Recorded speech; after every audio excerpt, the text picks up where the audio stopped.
Okay, let's set the scene. It's Charlottesville, Virginia, September 2014, late night, just past midnight, actually. Right. You've got this 18-year-old college student, Hannah Graham, second year at UVA. She's walking downtown, alone, after a night out. And apparently she seemed pretty disoriented, maybe heavily intoxicated based on the reports. Exactly. And then she runs into someone, a man. And this passerby, they only catch a fragment, but it's chilling. They hear her say, "I'm not getting in the car with you." Just those words, haunting. And then she was gone, vanished. Her family, John and Sue, her brother James, the whole community just plunged into this absolute nightmare. You might remember her dad's plea on the news, just heartbreaking. Please, please, please help end this nightmare. Hope is to bring Hannah home. Yeah. It really hit home how desperate this situation was. It did, and her disappearance was, well, immediately alarming because Hannah wasn't someone who just disappeared. She was responsible, you know. Right, this wasn't like her. Not at all. And it blew up nationally pretty fast, partly because, unfortunately, Charlottesville and Albemarle County had already seen other young women go missing in recent years. There was this undercurrent of fear already there. Which is exactly why we're digging into this today.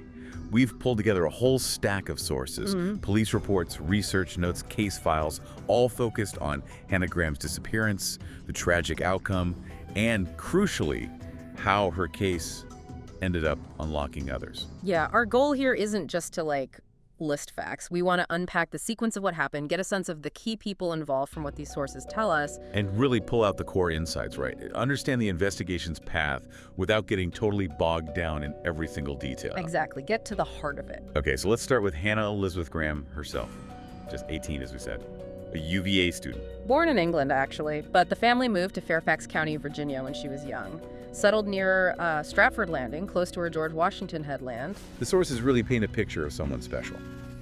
They describe her as happy, really bright, just loved life.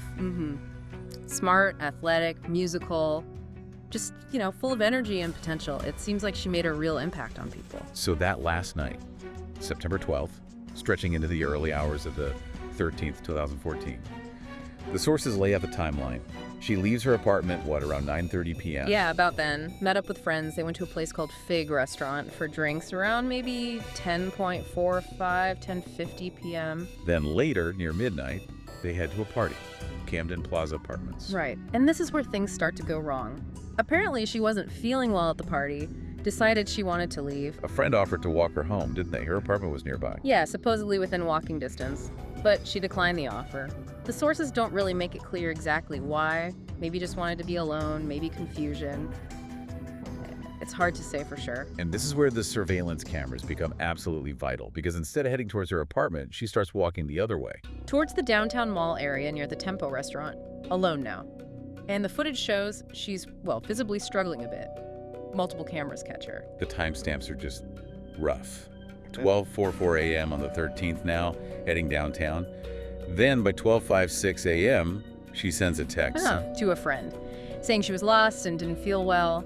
The sources really emphasize her possible intoxication and disorientation at this point. And that last text, 1 a.m., it just read, "I got stuck down, though." Made no sense to her friend. None at all. And that was the last anyone heard from her. Her friends couldn't reach her the next day, the 14th, so they reported her missing.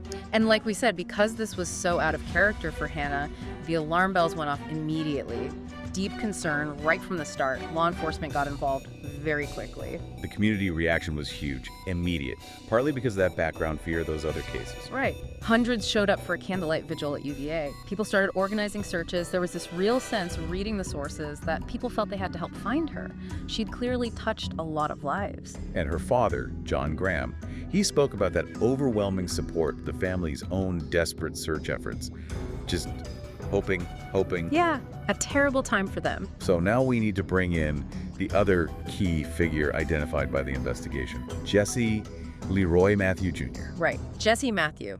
32 years old at the time, he had a couple of jobs, part-time taxi driver, and he also worked as an operating room technician at the UVA hospital. The sources present this really stark contrast in his life story. Yeah, it's quite something. On one side, you hear about a really tough upbringing, poverty, being bullied, apparently struggled with a stutter, learning disabilities. But then he also showed resilience, right? Yeah. Got a football scholarship to Liberty University. He did.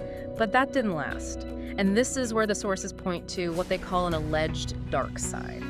Accusations started surfacing even back in college. A rape accusation at Liberty in 2002. Led to him leaving. Then another accusation, sexual assault this time, at Christopher Newport University in 2003. He left there too. So after college, he's kind of bouncing between jobs and eventually becomes a taxi driver. Which, crucially, meant he knew Charlottesville like the back of his hand, including, those quieter, more remote roads. And the sources bring up another disturbing incident, 2005, Fairfax County, an assault and rape. Yeah, a young woman attacked walking home, threatened.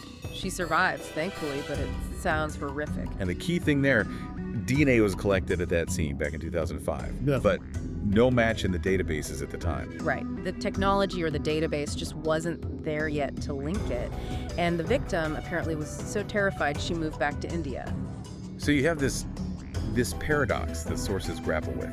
How could this guy, described by some family and friends as like genuinely kind-hearted, gentle, charming? Yeah, tender in relationships was a phrase used. How does that square with accusations piling up? The sources mentioned at least 12 women eventually came forward with allegations. It's baffling. The sources look into his past, mentioning these alleged terrible childhood experiences, reports of sexual abuse by several people when he was in elementary school. And being forced to keep it secret.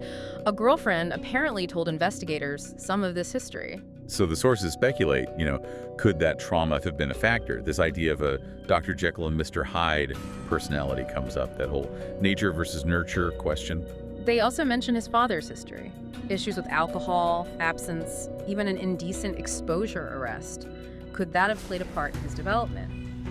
One source even raises this really chilling possibility, asking if these factors could contribute to someone becoming a, quote, serial racist murderer, reflecting a specific angle being explored in that source material about possible motivations. It's heavy stuff. Okay, back to that night, September 12th going into the 13th. Matthew is also downtown. Right, bar hopping. And according to witness accounts later, he was making unwanted advances towards women, rude, stepping over the line, as some put it. And then, surveillance video shows their paths cross. Matthew sees Hannah walking. He actually passes her at first. Yeah, then turns around, starts following her. And given Hannah's condition, her vulnerability, her awareness was likely compromised. The footage shows him catching up, putting his arm around her. They walk together towards the Tempo restaurant. He goes inside, buys drinks. Now, there's a little fuzziness in the sources here, whether Hannah went fully inside, stayed just outside, whether he directly gave her alcohol. Minor discrepancies. But the key thing remains. Hannah's final text is at 1 a.m. That's the last contact. And based on that video footage, law enforcement zeroes in on Matthew pretty quickly. He's the last person seen with her. The investigation ramps up fast.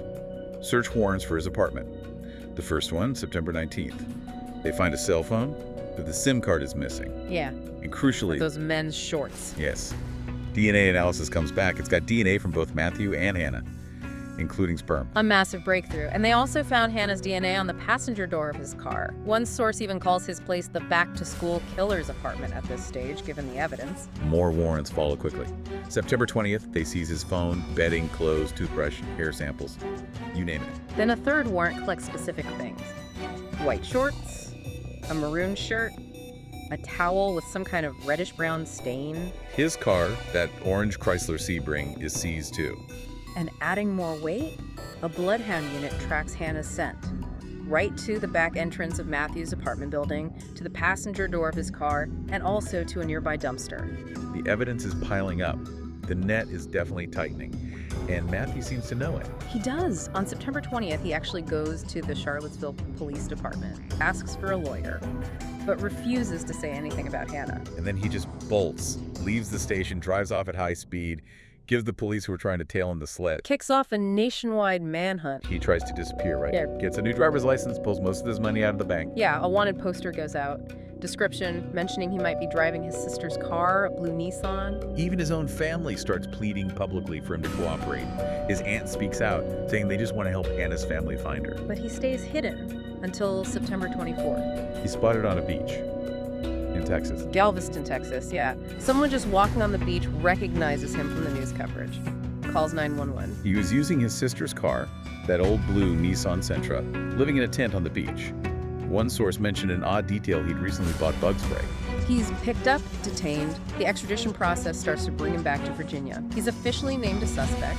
The reward for info had climbed to $100,000 by then. So he's back in custody, held without bond, at the Charlottesville-Albemarle Regional Jail. But still, no, Hannah, the search goes on for weeks. It's agonizing. Until October 18th. Search teams are working in an expanded area, a densely wooded spot behind a vacant house off Old Lynchburg Road in Albemarle County. And there, they find skeletal remains. Near the remains, they find clothing items matching what Hannah was wearing that night. A crop top, jeans turned inside out, interestingly, and a watch. But some things were missing. No undergarments found, no shoes, no cell phone. And remember, Matthew knew the area from his taxi job. This detail is chilling. A resident near that vacant property reported seeing Matthew's orange car backed into an access road behind that property. When? The morning after Hannah disappeared, September 13th. The gate was closed, they didn't see anyone in the car, but it suggests he knew that spot, maybe used it. Wow. The remains go to the medical examiner in Richmond. DNA confirms it's Hannah Elizabeth Graham. And the cause of death? Homicidal violence. The ME concluded it was likely strangulation or suffocation. They also found 2 nasal fractures that happened around the time of her death, perimortem fractures. Just devastating confirmation for the family. But the story doesn't end there, does it? Because now Matthew's DNA is officially in the system. Exactly, and this is where everything connects. His DNA doesn't just match Hannah's case. It comes back as a match to the murder of Morgan Dana Harrington. The case from 5 years earlier, October 2009. Yes, her remains were found back in January 2010 on that big farm property, Anchorage Farm, also in Albemarle County. And that location. It was only about 6 miles from where they found Hannah's remains. Unbelievably close. Yeah. Morgan's death was also ruled a homicide. And Matthew's DNA. It matched forensic evidence found on her shirt. Incredible. But there was more, wasn't there? One more link. His DNA also matched the profile collected all the way back in 2005 from that Fairfax County assault and rape case. The one where the victim moved back to India. That's the one. So suddenly you have 3 women, 3 separate incidents spanning nearly a decade, all linked by DNA to Jesse Matthew. It brings you back to that question the sources raise. How does someone become a serial offender? They talk about it being this complex mix, heredity, upbringing, individual choices. And how they can just blend in, hold down jobs, seem normal, have these cooling off periods between crimes, makes them so hard to catch. That ability to seem ordinary, gain trust. It's terrifying. It lowers people's guard. A really disturbing part of these cases. Now, the legal process moves forward. February 10th, 2015, Matthew is formally charged with Hannah's murder. First-degree murder and also abduction with intent to defile, which is a specific charge in Virginia often tied to sexual assault during an abduction. Prosecutors announced they'd seek the death penalty initially. But then plea negotiations started. There was an early offer, apparently 25 years for both murders. The families rejected that. Understandably. But eventually, they did reach a plea agreement, March 2nd, 2016. Matthew confessed, pleaded guilty to the murders of both Hannah Graham and Morgan Harrington. And in exchange, the death penalty was taken off the table. So the trial itself was very short. Less than 3 days, really, because of the plea. And the sentence was life in prison. But with specific conditions, right? No chance of early release, no parole, not even geriatric release later on. He got 4 consecutive life sentences for the Graham and Harrington murders. Plus, remember the Fairfax case? He also pleaded guilty to that 2005 assault and rape. That added 4 more consecutive life terms, so 8 consecutive life sentences in total. The plea deal was ironclad, according to the sources. He waived all his rights to appeal or ever seek release. And the Commonwealth could re-indict him on capital murder if he ever violated the terms, though that seems unlikely given the sentence. What was the reasoning behind the families agreeing to the plea? The sources mention it. Yeah, prosecutors felt it served justice and public safety, it held him accountable, and importantly, it reflected the wishes of both the Graham and the Harrington families. And it spared them having to go through long public trials. Right, reliving everything in graphic detail, avoiding that additional re-victimization, as the sources put it. Exactly. At the sentencing, Judge David Schell called the attacks brutal, horrific, vicious. Matthew apparently listened quietly, didn't show much emotion. His mother had a strong reaction, though. Did Matthew say anything? He asked his lawyer to apologize to the families for him, said he was terribly sorry for what he'd done, the pain he caused. The family's perspective on the outcome is really powerful. John Graham spoke about it. He did. Said they fully supported the plea, The absolute #1 priority for them was making sure Matthew could never hurt another young woman. He called him far too dangerous to ever be free. And he felt the finality allowed them to finally focus on healing, on recovery, something they hadn't been able to do during those long years seeking justice, especially for Morgan. But still, that devastating truth remains. Nothing can replace a child. Legal closure isn't the same as healing the loss. No, it isn't. But out of this event's tragedy, some positive advocacy did emerge. Hannah's parents, John and Sue Graham, became really active. Focused on changing the system, specifically Virginia's DNA database laws. Their argument was powerful and based directly on the timeline. If Matthew's DNA had been taken back in 2010 after a misdemeanor trespassing conviction he had. Which wasn't a qualifying offense for DNA collection at the time. Right. If it had been collected then, he likely would have been linked to the Morgan Harrington case sooner, been in jail, and Hannah might still be alive. It's a gut-wrenching what if. So they pushed for change. Testified before the State Crime Commission, advocated for expanding the list of misdemeanors that trigger mandatory DNA collection. Their point was clear. This is about public safety, getting dangerous people identified and off the streets, using the tools we have. And they made a difference. June 2018, Governor Ralph Northam signed new bills into law in Virginia. Expanding that list of misdemeanors for the state DNA databank, a direct result of their advocacy. It's incredible what they channeled their grief into.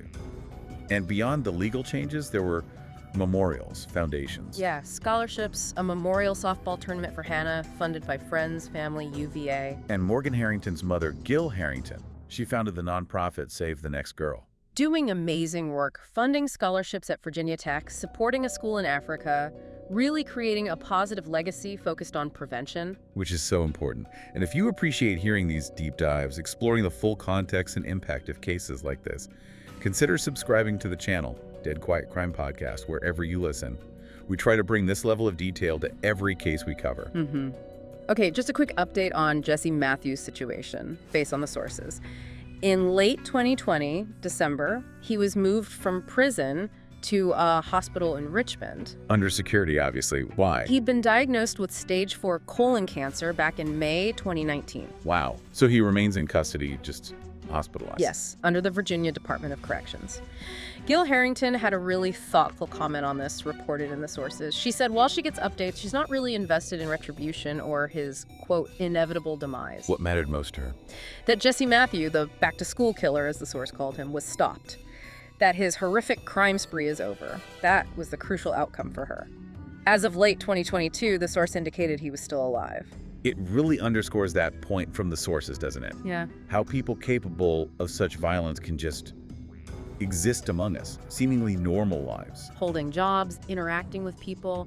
It highlights that ability to blend in, maybe even gain trust before acting. It's deeply unsettling. And it shows just how vital good police work, forensic science, and sometimes just sheer luck or a vigilant member of the public are in finally making those connections. Absolutely critical. So here's something the sources leave you thinking about, a final thought to mull over.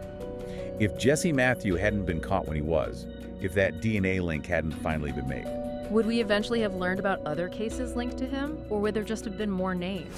More dates added, tragically, to a list of victims we never fully uncovered? a really sobering thought. Thank you for joining us on this deep dive into the sources around the Hannah Graham and Morgan Harrington cases. We hope this exploration was insightful. If you want to hear more in-depth analyses like this, make sure you subscribe to the Dead Quiet Crime Podcast on YouTube or wherever you get your podcasts so you don't miss our next deep dive.